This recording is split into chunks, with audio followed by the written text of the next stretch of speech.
నా పేరు కందుకూరి దేవదాసు. నేను బకాయిల సాధనా సమితి ఉమ్మడి వరంగల్ జిల్లా అసోసియేట్ అధ్యక్షుడిని.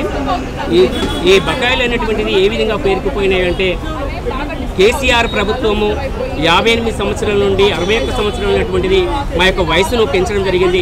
ఆ 61 సంవత్సరములు అనేటువంటివి ఫిబ్రవరి 2021 వరకు అయిపోయింది. తర్వాత మార్చి 2021 నుంచి ఆ యొక్క అంటే పెండింగ్ అంటే ఏజ్ అనేటువంటిది వయసు అనేటువంటిది పెంచడం జరిగింది. కాబట్టి ఆ పెంచినటువంటి ఆ 3 సంవత్సరాల పీరియడ్ లోపల 21 మార్చి నుండి తర్వాత ఫిబ్రవరి 2024 వరకు ఆ రిటైర్మెంట్లు అనేటువంటివి రాష్ట్రం లోపల లేవు. రిటైర్మెంట్లు అయినటువంటి మార్చి 2024 నుండి ఆ రిటైర్మెంట్లు ఈ రాష్ట్రం లోపల తెలంగాణ రాష్ట్రం లోపల ప్రారంభమైనవి. కానీ ఈ మార్చి 2024 నుండి ఇప్పటి వరకు అక్టోబర్ 2025 వరకు ఈ యొక్క రిటైర్మెంట్లు అయినటువంటివి అయినవి. ఇప్పటి వరకు రాష్ట్ర వ్యాప్తంగా 14,000 మంది ఉద్యోగులు ఉపాధ్యాయులు అనేటువంటివి రిటైర్డ్ కావడం జరిగింది. ఆ రిటైర్డ్ అయినటువంటి వారికి ఇప్పటి వరకు వారు బిల్ సబ్మిట్ చేసినటువంటి ఆ యొక్క బిల్స్ అన్నింటినీ కూడా ఈరోజు బకాయిలుగా అని చెప్పుకుంటున్నాము.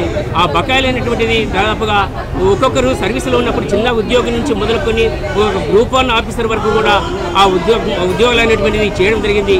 వారందరికీ గ్రూప్ 1 ఆఫీసర్ వరకు కూడా వారికి రిటైర్మెంట్ బకాయిలు అనేటువంటివి వాళ్ళ యొక్క స్తోమత వాళ్ళ యొక్క హోదాను బట్టి 35 లక్షల నుండి 80 లక్షల వరకు కూడా రిటైర్మెంట్ బకాయిలు అనేటువంటి రావాల్సి ఉన్నది.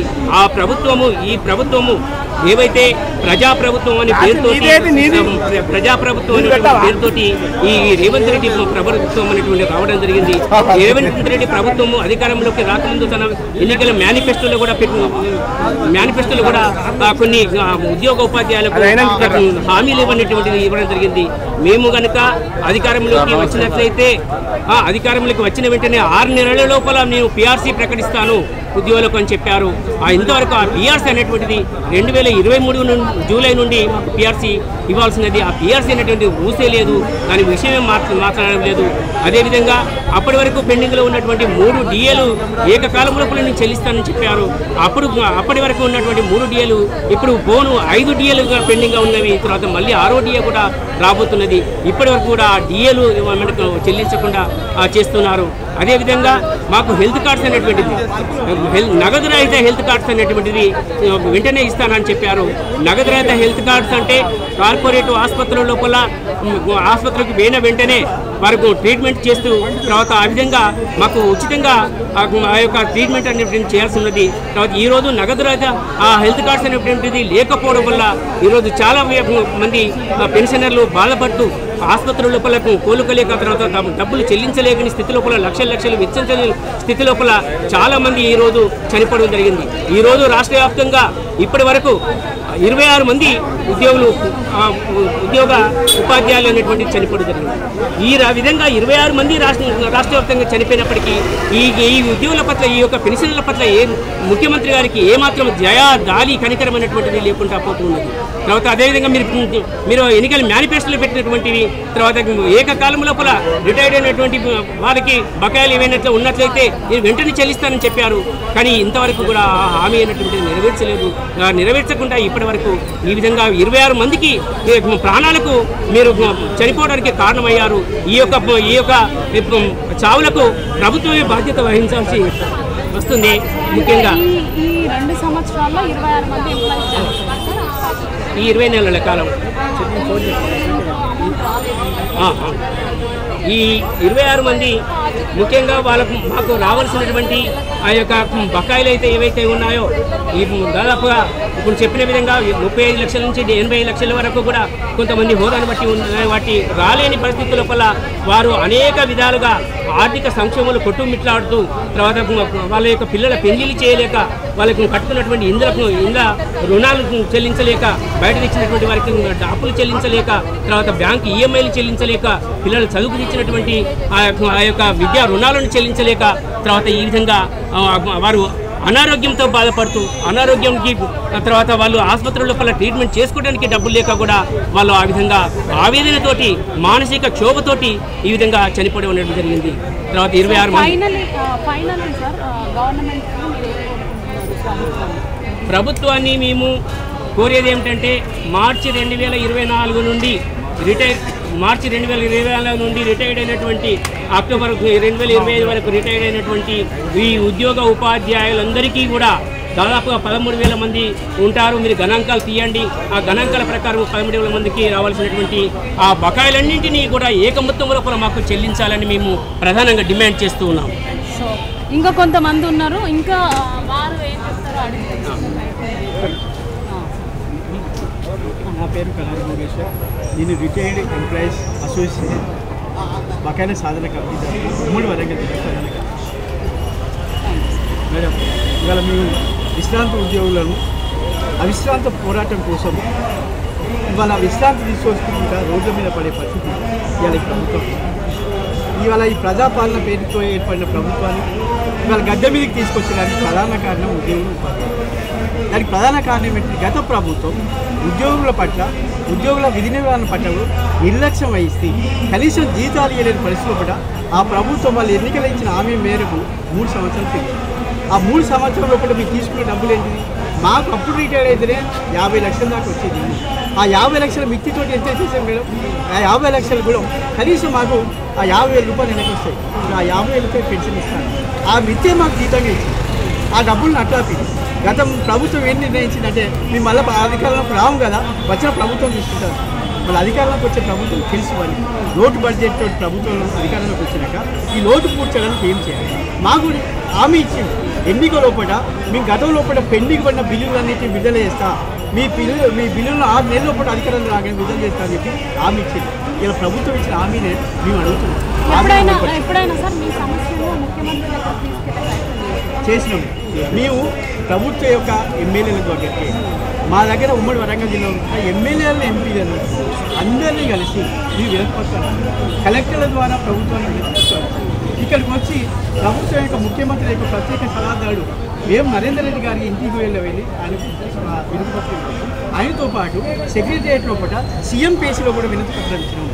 సార్ మేము బకాయిల సాధన కమిటీకి ఏర్పడినాం, మా చెప్పలేని పరిస్థితి లోపల ఉన్నది. ఇలా చాలామంది చనిపోతున్నారు, ఆత్మహత్యలు చేసుకున్నారు. ఇవాళ విద్యార్థులకు చదువు చెప్పిన పంతులే ఇలా తన మానసిక స్థితి కోల్పోయి ఇలా బయట ఇంటికి వెళ్ళిపోయిన తెలియని పరిస్థితి లోపల ఉన్నది. ఒక్కొక్క ఉపాధ్యాయుడు అయితే హాస్పిటల్లో ఉండి నాకు వచ్చే డబ్బులను చూసైనా చనిపోతా అని చెప్పినా కూడా 2 రోజులకే చనిపోయిన. ఆ 2 రోజులు చనిపోయిన తర్వాత ఒక 9 లక్షలు ఇస్తే ఆ డబ్బులు కూడా చూడకుండా చనిపోయి అటువంటి వేదనాభరితమైన జీవితాన్ని గడుపుతున్న మాకు ఇలా వాళ్ళకి విన్నవించుకొని వెంటనే ఇవ్వండి సార్, ఇవాళ మీకు వచ్చే ఈ సమస్య కాదు. మీరే చెప్తున్నారు ఒక 6,000 కోట్ల మిగులుతాను, సంక్షేమ పథకాలు ఏం చేయాలని చెప్పి. ఇవాళ మా డబ్బులే కదా మేము అడిగేది, అదనంగా మాకేం పెట్టమంటలేం కదా. ఇవాళ అనేక వరల్డ్ బ్యాంకులు అనేకమైన అప్పులు తీసుకొస్తున్నారు. నెలకు 4-5 వేల కోట్ల అప్పులు తీసుకొస్తున్నాం. మాకు వచ్చేంత 5,000-6,000 కోట్లు కదా. ఒక్కసారి అప్పు తీసుకొస్తే ఇంతమంది వెళ్ళిపోతారు కదా, ఇంతమంది మా డబ్బులు అడుగుతున్నారు కదా. వీళ్ళ ప్రభుత్వానికి పాజిటివ్నెస్ వస్తుంది కదా. ఎందుకు మమ్మల్ని ఇట్లా వివక్ష గురి చేసి ఇంత ఇబ్బందికరమైన గురి చేస్తూ రోడ్ల మీద పడే పరిస్థితి ఇలా ప్రభుత్వం ఎందుకు తీసుకొచ్చింది? ఇది ప్రజాపాలన కాదు కదా. మీరు బడ్జెట్లో పెట్టడం తెలుసు కదా. ఇలా 3 లక్షల కోట్ల బడ్జెట్ పెడతాను. 3 లక్షల కోట్ల ఉద్యోగులకు ప్రతి నెల జీతావత్యాలు, వాటితో పాటు రిటైర్డ్ వ్యక్తులకు పెన్షనర్స్ ఉన్నాయి, వాళ్ళ బకాయిలు ఉన్నాయని చెప్పి ఈ గతంలో ఉన్న ఏ పద్దు కాపద్దు ఇవ్వాల్సిన అవసరం ఉంది కదా. గతంలో పడ్డ ప్రభుత్వం ఆ తెలంగాణ ప్రభుత్వం ఇలా ఆర్థిక వ్యవస్థనంతా వాళ్ళ కేంద్రీకరణ చేసుకున్న పద్ధతిలో ఈ కూపర్ పెట్టింది. మా గతంలో ట్రెజరీ ద్వారా జీతభత్యాలు వచ్చి ట్రెజరీని ఎత్తివేసి ఈ కూపర్ పెట్టి ఇలా ఈ కూపర్ ప్రభుత్వ ఆధీనంలో ఉంచుకొని ప్రభుత్వ బిల్లులు తెప్పించే పరిస్థితికి తీసుకొచ్చి ఇలా పరిస్థితి వాళ్ళు కేవలం ఉద్యోగులు మారిపోయింది. ఇలా ప్రభుత్వ అధికారులు, ఇలా ప్రభుత్వ నాయకులు వాళ్ళు ఉద్యోగులుగా మారిపోయి వాళ్ళు చెప్తున్న బిల్లు వచ్చే పరిస్థితి తీసుకొచ్చినాం. అందుకే దాన్ని ఎత్తివేయాలి. ప్రజాపాలన పేరుతో మీరు వచ్చిండు సంస్కరణ తీసుకొస్తానంటున్నారు. గత ప్రభుత్వం చేసిన పెద్ద తప్పు ఇలా ఈ కుబేర్ని ఎత్తివేసి మళ్ళీ ట్రెజరీ ద్వారా మాకు చెల్లించండి, లేదా రిటైర్డ్ ఉద్యోగులకు గ్రీన్ ఛానల్ ద్వారా చెల్లించాలి. మాకు ఇతరత్ర సంబంధం లేదు, మా జీతాలు మా డబ్బులు మాకు ఇవ్వమని చెప్పి మేము డిమాండ్ చేస్తున్నాం. లేదంటే గత ప్రభుత్వాలు ఉద్యోగులకు ఏ విధంగా గోసపెట్టుకుని ప్రభుత్వాలని మారిపోయినావు ఆ పరిస్థితి మీరు తీసుకొచ్చుకోండి అని చెప్పి ప్రభుత్వానికి చూస్తున్నాం కదా వారి ఆవేదన ఎలా వ్యక్తం చేస్తున్నారు. గత ప్రభుత్వం ఇలాంటి తప్పులు చేసి దిగిపోయింది, గద్దె దించినాం మేమే. ఇప్పుడు కూడా మీరు అలాంటి తప్పులే చేస్తే మీకు కూడా అలాంటి పరిస్థితి వచ్చే అవకాశం ఉంటుంది. ఇవి మా డిమాండ్స్, మా బకాయిలు మాకు చెల్లించండి అని ఆవేదన వ్యక్తం చేస్తున్నారు. ఇంకా ఎంతో మంది చనిపోవడం కూడా మనం చూస్తున్నాం. ఇంకా కొంతమంది ఉన్నారు, అడిగి తెలుసుకుంటాం.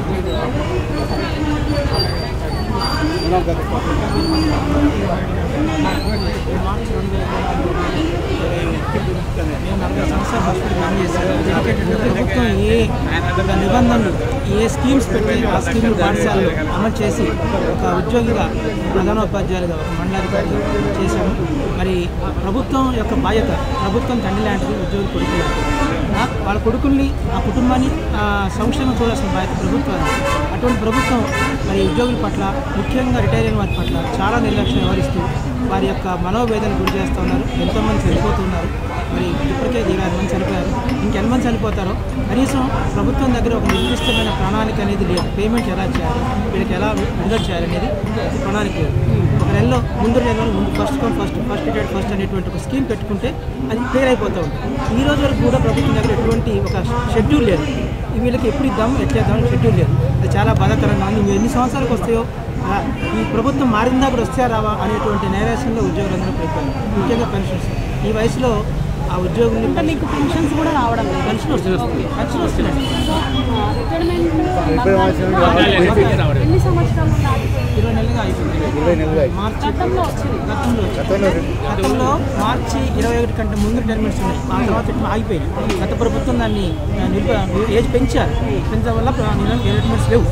మళ్ళీ మార్చి 24 తర్వాత 6 సంవత్సరాలు ఎండిన తర్వాత మళ్ళీ రిటైర్మెంట్స్ స్టార్ట్ అయింది. ఆ రోజు నుంచి ఈ రోజు వరకు కూడా